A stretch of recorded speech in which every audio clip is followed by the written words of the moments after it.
is the extreme sport of kiteboarding.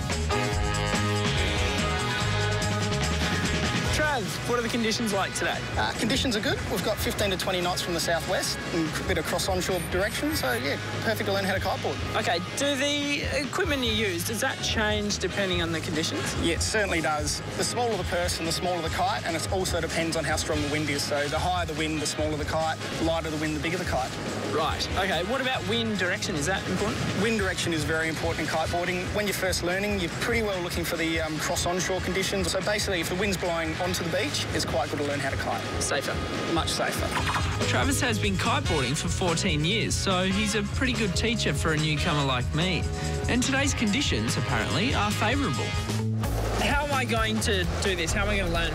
Well, first things first, what we're going to do, we're going to chuck you on a 2.5 metre foil kite, just so you can learn the basics of steering a kite. And then after that, we're going to get you on a 5 metre inflatable. We're going to show you how to rig that up and then start flying that one. Okay, it's a little bit scary though. Am I going to be sort of blown out to sea or something? Because we've got cross-onshore conditions as well, it's basically impossible for you to go out to sea. And if you think you're in trouble, one of the major rules in kiting is just let the bar out and let it depower and you'll be fine. Sweet. What are your goals for a session? Do you go out and, try the best airs or what? Yeah, it really depends what you feel like. If there's good waves and the wind's the right direction, you'll, grab a surfboard and go hit some waves. And if it's conditions like we've got today, basically you grab your twin tip and just go and do some freestyle tricks. Okay, I'll just be happy to get up though, so. Yes. Yeah, all right, let's go.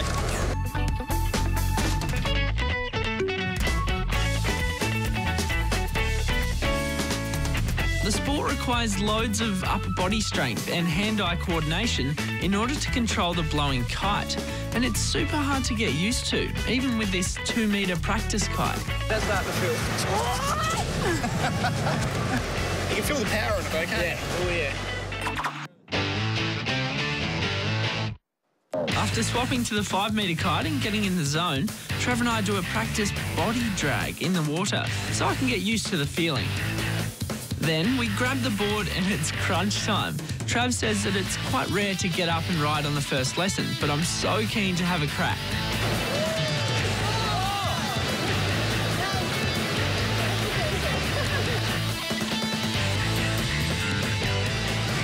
Travi, thanks so much, mate. That's all right, mate. You did really, really well. Actually, Thank you. No, I actually had a ball. It's a good mix between different sports. Yeah, it certainly is. It's your crossover between wakeboarding and surfing and a little bit of snowboarding to match. So, yeah, it's really good. Is it getting popular more so in Australia? Every year there's more and more people out in the water having fun, but the sport's just become, so popular it's ridiculous.